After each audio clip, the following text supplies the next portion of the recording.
பாக்யராஜ் அவர்களை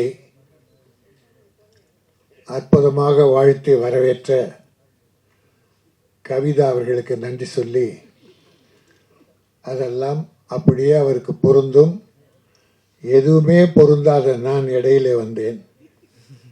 இடையிலே உடல் நலம் சரியில்லாத காரணத்தால் நேரத்திற்கும் வரவில்லை, நீண்ட நேரம் பேச முடியாது. ஆனால் தம்பி ஆண்டனி, தம்பி ஜான் மேக்ஸ் மைனா என்கிற ஒரு அற்புதமான படத்தை வெற்றி படமாக்கி சரித்திரம் படைத்தவர், ஒரு நல்ல தயாரிப்பாளர்.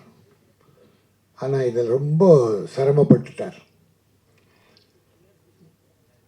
அதுக்கு நம்முடைய தம்பி ஆண்டனி பேர் உதவியாக இருந்து சினிமாவை வாழ வைக்க வேண்டும் என்பதற்காக தான் செய்கிற அந்த தொழிலையும் பார்த்து கொண்டு சினிமாவுக்கும் முதலீடு பண்ணி டப்பிங் தேட்டர், படங்களை ரிலீஸ் பண்ணுறது போன்ற புதுசாக வந்திருக்காரு. அவர் நல்லா இருக்கணும், அவர் போட்ட பணம் திருப்பி கிடைக்கணும், அப்போ தான் பல படங்கள் உருவாகும். ஆகவே அந்த இருவரும் கூட நடித்த அழகிய தமிழ் மகள் ஆண்ட்ரியா. நான் உள்ளபடியே இதுவரைக்கும் ஆண்ட்ரியா தமிழ் பொண்ணுன்னு நினைக்கல.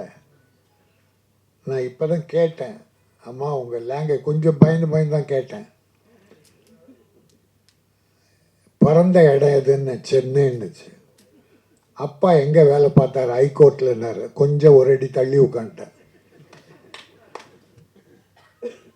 தமிழ் நம்முடைய சகோதரிகள், நம்முடைய குழந்தைகள், முதல்ல தமிழுக்கு முக்கியத்துவம் தமிழகத்தில் தர வேண்டும். தமிழில் பஞ்சம் ஹீரோவோ, ஹீரோயினியோ, டைரக்டரோ, டெக்னீஷியன்ஸோ, தயாரிப்பாளரோ பஞ்சம் ஏற்பட்டால் தெலுங்கு, தமிழ், மலையாளம் எடுக்கலாம், எல்லாம் நம்ம சகோதரர்கள் தான். ஆனால் தமிழை விட்டுட்டு அதர் லாங்குவேஜ் ஹீரோயினை தேடுவது. அற்புதமான நடிகை. நான் நம்மளோட ஜெயம் ரவி நடித்தார் ஒரு படம், முதல் படம். அந்த படத்தில் அந்த நடிச்சிருக்காங்கன்னு நினைக்கிறேன். இல்லைம்மா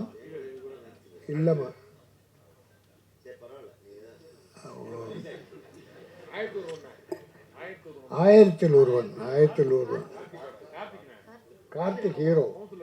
ஆமாம் இந்த ரெண்டு ஹீரோயினில் ஒரு ஹீரோயினி மகிழ்ச்சி. நிறைய படம் பண்ணணும். நீங்கள் எல்லாருக்கும் நல்ல ஒத்துழைப்பு தரணும். பணத்தை செகண்டரியாக வச்சுங்க, சம்பாரிச்சிக்கலாம், எப்போ வேணால் சம்பாரிச்சிக்கலாம். ப்ரொடியூசருடைய சிரமம் அறிந்து. ஆனால் ப்ரொடியூசரும் உழைக்கிறவங்களுக்கு யாருக்கும் துரோகம் பண்ணக்கூடாது. இப்போ கூட நேற்று எனக்கு ஒரு ரெக்வஸ்ட் வந்தது. ஒருத்தர் சம்பந்தம் இல்லாமல் கலைஞர் நூற்றாண்டு விழா சிறப்பாக நடைபெற்றது, அற்புதமாக நடைபெற்றது. 1-2 குறை. முதல்ல சிதம்பரம் ஸ்டேடியத்திலிருந்து ஒரு சில காரணங்களால் ரேஸ் கோர்ஸ் மைதானத்துக்கு மாற்றினது. ஒரு வார காலத்துக்குள்ள அந்த அரேஞ்ச்மெண்ட்ஸை மாற்றி செய்கிறதுக்கே பெரிய சிரமம். அது தயாரிப்பாளர் சங்கம் தலைமையேற்று, டைரக்டர் யூனியன் பொறுப்பேற்று ரொம்ப சிரமப்பட்டு எல்லாரும் ஒத்துழைச்சாங்க. எல்லாருக்கும் பணம் கொடுத்தாச்சு. டைரக்டர் யூனியன் மூலமாக வவுச்சர் போட்டு பணம் கொடுத்துருக்கு.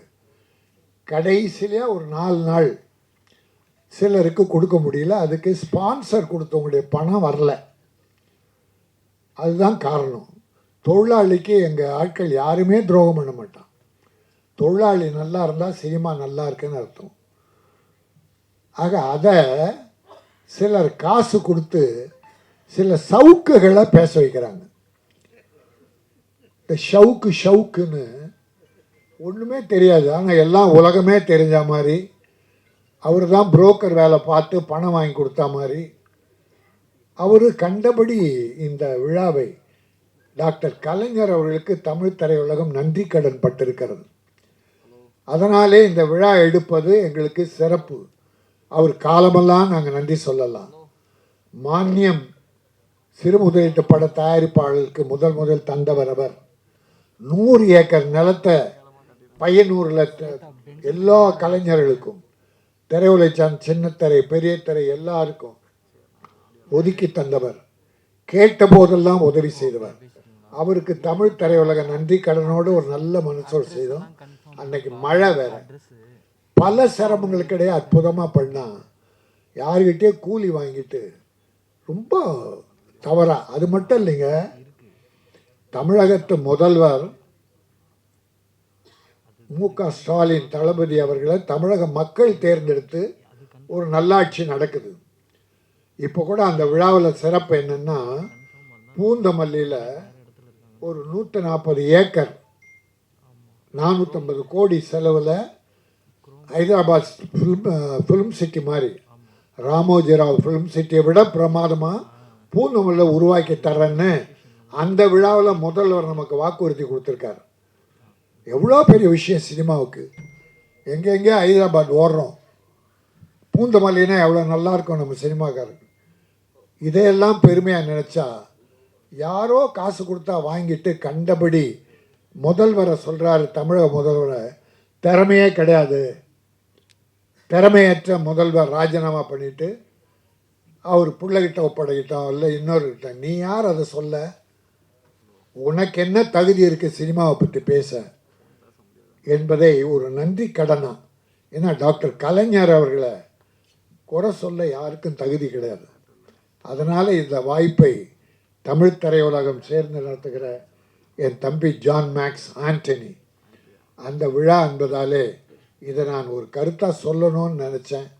அதனால் என் கருத்தை சொல்லிவிட்டேன். இந்த படம் மிகப்பெரிய வெற்றி பெற்று தயாரிப்பாளர் தப்பிக்கணும், இதை முதலீடு பண்ணி விநியோகம் பண்ணுற ஆண்டனி தப்பிக்கணும், இந்த கலைஞர்கள்லாம் நடித்தவர்கள் ஆண்ட்ரியா உள்ளிட்ட அத்தனை பேருக்கும் ஒரு நல்வாழ்வு கிடைக்கணும், முன்னேற்றம் கிடைக்கணும் என வாழ்த்தி விடைபெறுகிறேன். நன்றி, வணக்கம். இப்போ பாக்யராஜ் பேசுவார்.